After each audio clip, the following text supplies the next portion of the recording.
习近平抓捕张友侠、刘振利的真实原因是什么？这对于中国老百姓来说是好消息吗？大家好，我是大卫。首先和各位道个歉，前天的判断错了。因为我们开始收到这个消息的时候是说张友侠、刘振利已经被抓了，传的是有鼻子有眼儿。一开始我们是基于常识与逻辑，觉得老习不至于，一个76岁的军委副主席，这都黄土埋到脖子了，你抓他意义是什么呢？但是今天已经官宣了，就在2个小时前，中国的新华社、解放军报都已经做了官宣，确实这俩人被抓起来了，我们判断错了，咱是要承认的。当然了，我们必须说清楚不存在有人讲的说是那些摇棍又胜了。他们讲了1-2年，习近平被架空，然后张友侠掌握了实权，联合元老这件事儿，今天被打脸的应该是他们吧？因为我们这个频道从来没传过这些消息。还是直接说正题吧。我个人判断，这次不一定是那个政变，可能是2个互为因果的原因。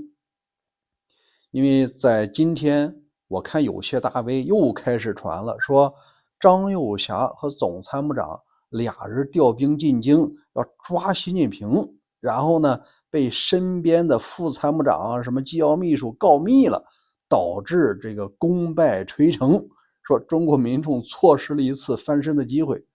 我感觉这个套路呢，还是有点大。当然了，我们现在不说它绝对是假的因为任何人他都没有一手的信息，都是根据自己的判断来做决策的。那我个人判断呢，可能有一个原因，既然想抓这2个人呢，大家知道这个军委副主席可不是一般角色，就俩人，一个是管作战和装备，管着花钱的，管着打仗的，另外的副主席管政工、干部考核晋升，再加上呢总参谋长，合计军委原来是8个人，现在就剩4个了，另外4个全干掉了，也就是2年的时间。但是你看现在这4个最后就成俩人了，你还能叫中央军委吗？你只能叫中央小组算了，一个组长一个副组长。我们回顾一下张友侠怎么上来的呢？他一直是管装备的，管着花钱的，包括首先他方的火箭军，据说这火箭里边的东西不合格，飞不起来，飞了以后呢失准打偏了。那既然说他有问题，老习当年应该是放了他一马，毕竟这个父亲那个层面，张宗逊跟那个习仲勋原来都是叶的人，就是西北野战军一直是在彭德怀手下干活的，他们是世交，从忠诚上应该不是问题。你贪点钱就贪点钱吧，谁不贪点钱呢？你老习的这个哥哥习远平也贪了多少钱呢？疫情的时候那些疫苗不都他家的吗？这事儿都已经是明牌了。所以说呢，我们应该排除这些所谓的贪腐。你在军中，别说军中了，你就是现在党内，从村长到那个老习，你找一个不贪的出来，他凤毛麟角，不贪你根本走不掉那个程序。那我要分析第一个原因老习和他们确实有共同利益，大家吃的是一锅饭，但是他们也有深刻的矛盾。那这个矛盾是什么呢？完全是老习造成的。因为老习从今年以来他就发现这个川普上来以后属于一个交易型的人物，那台湾能不能交易？我不卡你的稀土的脖子，你能不能在这块给我交易一下？所以说他打台湾的这信心应该说在25年的时候就已经爆棚了。他这种爆棚也容易被别人看出来，因为他通常就会要求军中要做好27年武力攻台的准备。但这时候他一定会发现，原来的发小张友侠，你帮我整肃了这么多人，咱们是坐在一条板凳上的，但是现在你居然告诉我这事儿不好办，因为很多设备搞不定准头不行，要么说呢你那套系统看不清楚，雷达瞎眼了。你想一下，老齐的深刻矛盾这个时候就爆发了。所以说，你发小你当了我的武统台湾大业，我也是要干你的。那我们说第二个原因就是他发现不仅仅是说你总参谋长和军委副主席管打仗的居然畏战，第二个他们发现我花给这个军方的钱都哪儿去了？咱们回顾一下，中国人民解放军它的架构通常是由军委副主席管具体干活的。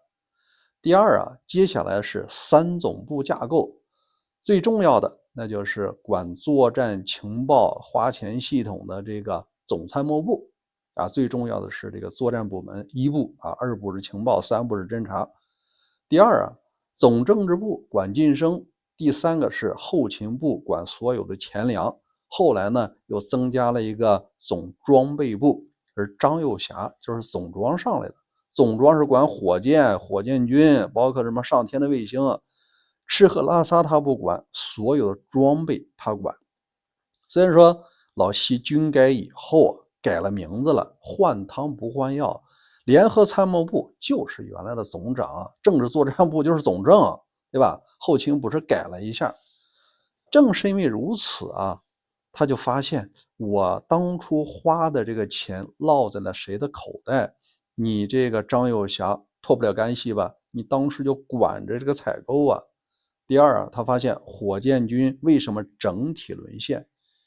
如果说能够给这个做一张牌打给美国，就像这个核武器普京来要挟川普一样的，他这张牌发现在2024年的时候废了。因为美国已经公开宣布了火箭军在国内的布防，包括一些指挥官的名字和籍贯、秘书电话多少，全部给你公开了，等于你这张牌废了呀。你有多少兵力，有多少颗导弹，都分布在什么地方，发射有多少，人家是一清二楚。那你这张牌没了以后，火箭军整体沦陷。后来呢，战略支援部队也整体沦陷，说明什么？情报系统也被攻陷了。所以老习就发现了，你贪钱总得有个度吧。最后活没干好，你贪那么多，那我只能把你干掉。所以我们分析一个是总参管打仗的畏战，第二钱全内部贪了，而且还互相搞。实际上在军中一直有各种的山头。你像这个总参谋长，他是这个38军王牌军的有时间咱们可以专门聊聊这个神奇的部队。他有自己的力量。张幼霞呢是原来这个东部战区的，他也有自己的力量。后来升上来的这个国防部长，他是海军系统的、火箭军系统的，包括那个苗华呀，还有这个空军，他们本身都有自己的山头，有自己的人马，互相一定是什么告密。你贪钱了，你打我的时候，我也把你给供出来。所以老习一看干脆谁也不惯着，你们几个全部下去，就剩下他和一个管政工的张生民了。现在军委就俩人。我相信2026年的上半年会有一些新的将领充斥到这个中央军委里来。但是我们来展望一下，那接下来这些人他就尽职尽职的干活，不贪一分钱吗？你门都没有。你首先这种高度封闭的、缺乏监管的部门，你有那个权利，你一定变现。你不变现的话，你以前怎么上来的？你不可能说从这个文职调的，不对吧？在中国的军方，他不兴这个。你一直是什么军校少尉、中尉、上尉、校官、将官一直升上来的，你只要在这池子里多多少少你都是有事儿的。那所以我们可以展望一下，新升上来人他也会想，我们真的要打仗吗？如果说打败了，我们就是替罪羊，是炮灰。那如果说既然有那一天，我们为什么要打仗？那最好是别打。那不打的时候，我们不是又步了这个张幼侠的后尘吗？你当时还是发小呢，还帮你清除了火箭军，帮你清除了原来的徐才厚，帮你清除了房峰辉，江的人、湖的人都是张幼侠帮着干的，最后就落这么个下场。那我们图什么呢？所以我们大胆的判断，接下来的军中对于老习来说，他可能还会重复这种，你怎么又辜负了我的希望？虽然说你不贪了，或者贪的少了，活你不干呀，你还是不想打仗啊，还是得换人。最后换来换去啊，我估计啊，也许让他女儿上，他才放心。所以我们可以综合评价一下这件事儿，对中国啊，它绝对是一个好消息。如果说他不想打台湾了，最后发现放弃这个想法了，大家稍微还能过一些好日子。当然，事情走到这一步啊，也不排除可能会发展出一个黑天鹅事件，那就是什么38军王牌军有没有可能造反？这个是精锐中的精锐，是第一军万岁军啊，也就是总参谋长这个刘振立的出身的部队。你看，既然说你老军长出事了，这支部队啊，可能就要受到整肃，副军长、副政委什么这个参谋长啊，整个情报系统啊，都得要重来。那老习不等于毁了自己最重要的枪杆子吗？当然了，咱们可以有时间专门跟你聊聊这支神奇的王牌部队。好，今天就聊到这儿，再见。